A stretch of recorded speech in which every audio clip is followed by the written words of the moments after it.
할렐루야.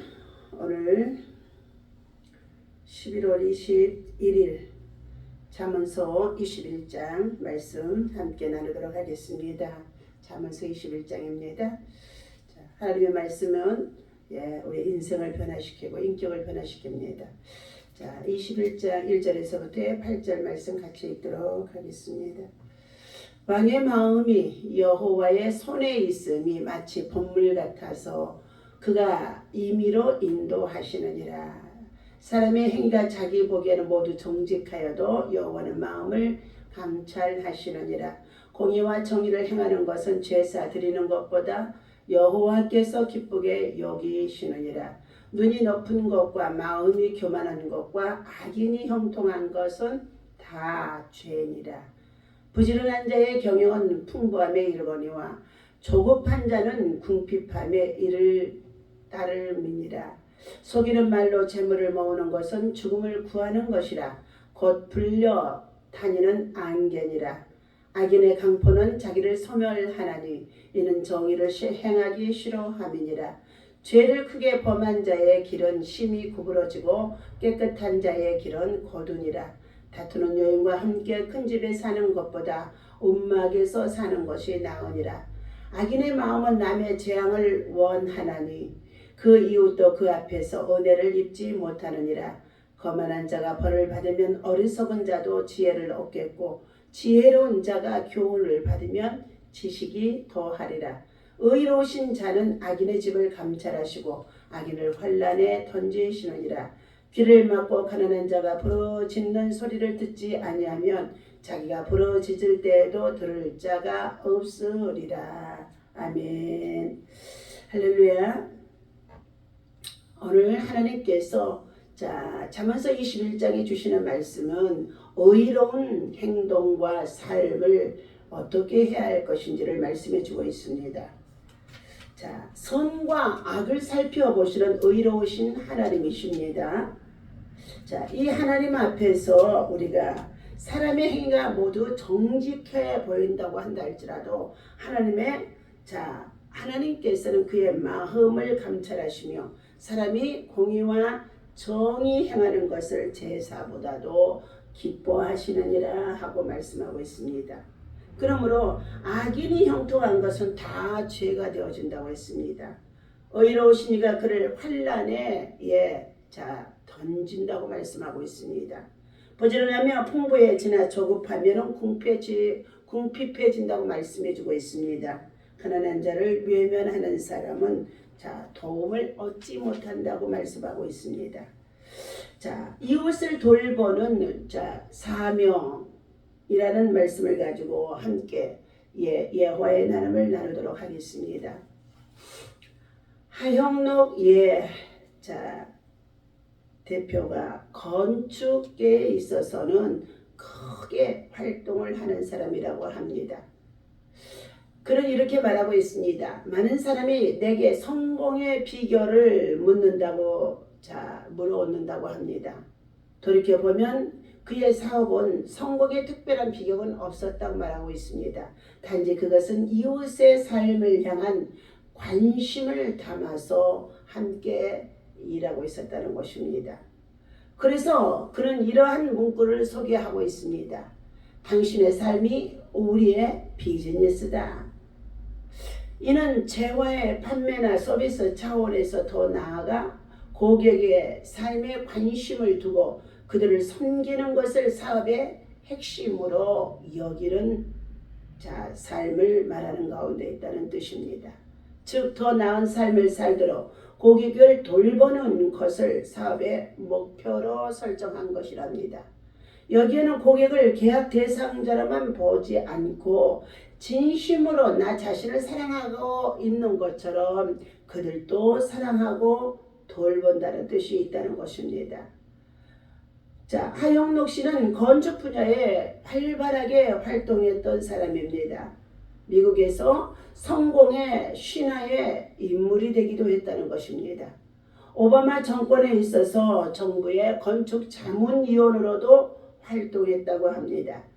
세계적인 건축 설계 회사인 팀 하스의 창립자이기도 한다고 합니다. 그는 기업의 문화와 철학에 대한 강연을 통해서 경영 전략에 대한 지식을 많은 자들과 함께 공유하고 나누고 있다는 것입니다. 성경대로 첫째, 비즈니스 하기 하고 책자를 내기도 했습니다. 두 번째는 하나님의 특별한 선물 페이퍼라고 책을 내기도 했다고 합니다. 그런 이러한 일이 있었다고 합니다. 건물 설계 경쟁 입찰에서 우리 회사가 계약을 따냈는데 경쟁 회사에서 연락이 왔다는 것입니다. 그 회사의 사장은 따로 만난 적도 없는데 그가 하소연을 했습니다. 요즘 경기가 워낙에 나빠서 직원 절반을 이상을 해고를 했습니다. 이제 이 일까지 놓치면 회사가 문을 닫아야 하는 실정이 되어졌습니다. 좀 도와주십시오. 그때 그는 당신의 삶이 우리의 비즈니스다라는 문구를 떠올렸다고 합니다. 나의 경영 철학에 경쟁회사까지도 적용해야 한다는 생각은 이전에 미처 하지 못했었지만은 손해를 감수하고 프로젝트를 일부를 그 회사에 넘겨주었다고 합니다. 사업상 경쟁 상대라 할지라도 그 또한 우리의 이웃이며 어려움에 놓인 이웃을 돌보는 것이 우리들의 사명임을 깨달았기 때문에 그는 그렇게 했다는 것입니다. 이웃을 돌보는 것은 하나님의 자녀가 지향해야 할 삶의 본질이자 참된 성공의 비결이라고도 합니다. 그래서 오늘 본문 잠언서 21장에서는 하나님의 능하신 하나님의 손이 있다. 능하신 하나님의 손이 있다. 1절과 8절에서까지 말씀하고 있죠.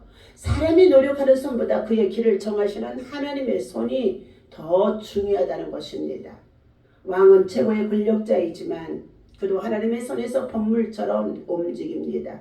하나님은 사람의 마음을 살펴보시며 형식적 제사보다 공의와 정의에 행하는 삶을 원하십니다. 그분은 높은 눈, 교만한 마음, 악인의 형통의 삶을 싫어하시는 가운데 있다는 것입니다. 높은 눈을 두고 교만한 마음과 그리고 악한 꾀를 이루면서 술수를 쓰며 사업을 하거나 공동체나 그리고 정치를 하는 자들의 모든 것을 살펴보시면서 하나님은 그들에게 공의와 정의를 요구하는 가운데 있다는 것입니다. 속이는 말로 모은 재물은 죽음을 부르는 것이라고 말씀하고 있습니다. 사라지는 안개와 같을 뿐이라는 것이지요. 죄는 인생의 길을 굳게 하고 망하게 만드는 가운데 있습니다. 한편 지혜는 모든 것이 하나님의 손에 있음을 알고 조급하게 행동하지 아니하고 오래 참고 인내하며 자신을 살펴보면서 이웃을 살펴보면서 공의를 일삼고 정의를 일사보며 공평한 가운데서 행하며 나아갈 때에 더디 되어지는 것 같았지만 하나님은 그를 축복하신다는 말씀인 것입니다. 지혜로운 자는 하나님의 능하신 손 아래에서 자신이 할 수 있는 것을 찾아 부지런하게 기도하며 하나님의 범사에 인정하며 일을 하게 되어지면은 하나님께서 그를 풍부에 이르도록 축복해 주신다는 것입니다. 최고의 권력자인 왕의 마음이 누구의 손에서 움직이나요? 1절에 보니까 하나님의 손에서 움직여야 된다는 것을 말해주고 있습니다. 저와 여러분들을 사랑의 길로 그리고 공의의 길로 그리고 바른 길로 인도함을 받고 또한 구원함을 받아서 우리가 세워지고 쓰임을 받을 수 있다는 것은 전적으로 하나님을 신뢰하고 하나님의 말씀을 주야로 묵상하며 그 가운데에서 지혜를 얻는 자가 겸손한 자가 되어질 수 있음을 말해주고 있습니다. 오늘 21장의 9절에서부터의 14절까지의 말씀의 내용은 다툼과 고통을 보시는 하나님이시라는 것입니다. 다투는 여인과 그 큰 집에서 사느니 지붕 한 모퉁이에서 사는 것이 낫다고 말해주고 있습니다. 악인은 남에게 재앙이 닥치기를 바라고 이웃에게도 은혜를 베풀지 않으며 살아가는 가운데 있다는 것입니다. 그들은 자기의 고집대로 자기의 마음의 욕심대로 욕망만 채우려고 하며 불의를 행하면서 살아가는 가운데 있는 자들입니다. 그러한 자들은 늘 다툼을 일삼고 있다는 것입니다. 하나님은 악인의 집을 다 지켜보고 계시며 그를 하나님께서는 환난에 던지겠다고 말씀하는 가운데 있습니다. 벌받는 거만한 자를 보며 우리는 교훈을 얻게 되어지고 지혜로운 길로 나오는 자가 되어야 한다는 것을 본문에서 말씀해 주고 있습니다. 하나님께서는 또한 가난한 이웃의 부르짖음을 듣지 않는 그 자신이 부르짖을 때에 그 자신이 또 어려운 위기를 당하고 곤란을 당해서 부르짖을 때 하나님께서는 그를 돌보지 아니하시고 외면하겠다는 것을 말해주고 있습니다. 한편 분노의 상황을 해결하는 것은 중요한 것입니다. 일반적으로 엄밀한 선물과 뇌물은 사람의 분노를 가라앉히기도 하지요. 그렇다면 죄인을 향한 하나님의 진노는 무엇으로 가라앉힐 수 있겠습니까? 하나님과 우리의 사이에 화목하게 하는 제물 대신 예수 그리스도만이 십자가에서 우리를 위해 죽어주시고 그가 십자가에 흘리신 그 보배로운 피로 말미암아 우리의 모든 죄를 용서해 주신 것처럼 우리는 우리의 인간관계 공동체나 우리 이웃과 더불어의 삶 속에서도 이처럼 십자가의 공로, 십자가의 보혈의 피를 믿고 의지하며 그 십자가의 사랑으로 나아갈 때에 우리는 용서할 수 있고 관용을 베풀 수 있고 이해할 수 있고 배려할 수 있고 섬길 수 있고 돌볼 수 있고 가난한 자들도 또한 때를 따라서 선한 눈을 가지고 돌볼 수 있으며 그들의 필요를 채울 수 있는 사람들로 살아갈 수 있는 믿음의 사람이 바로 참된 그리스도인이요 성도라는 것을 말씀해 주고 있습니다. 오늘 하나님과 너희는 화목하라 그리하면 복이 임하고 너희가 평안하리라고 말씀해 주셨습니다. 오늘 하나님께서 주신 이 말씀을 우리 마음에 새기며 예수님을 믿는 모든 성도들은 어느 곳에 있든지 화평함으로 평화를 이루어서 거룩한 정말로 주님을 볼 수 있는 주님을 만날 수 있는 주님의 은혜를 입을 수 있는 자가 되어주시기를 주님이 원하심 속에 있습니다. 우리 함께 기도합니다.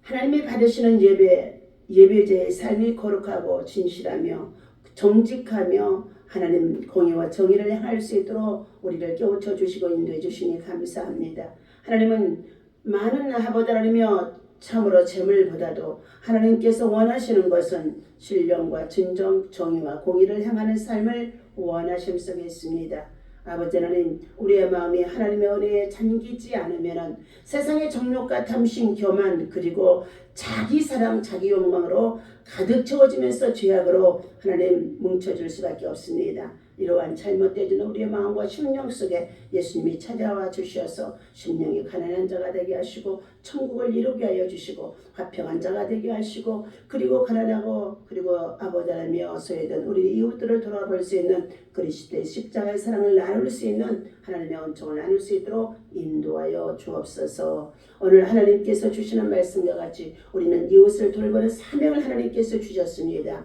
너희는 세상에 빛이 되고 소금이 되라고 말씀하신 것 같이 우리 하나님 선한 영향력으로 세상 가는 날까지 우리 남은 생에 주님의 말씀을 실천하며 거룩한 삶의 주인공이 되어줄 수 있도록 인도하여 주옵소서. 우리 주 예수님의 이름으로 간절히 기도하옵나이다. 아멘. 다 같이 주기도문하고 마칩니다. 하늘에 계신 우리 아버지여 이름이 거룩히 여김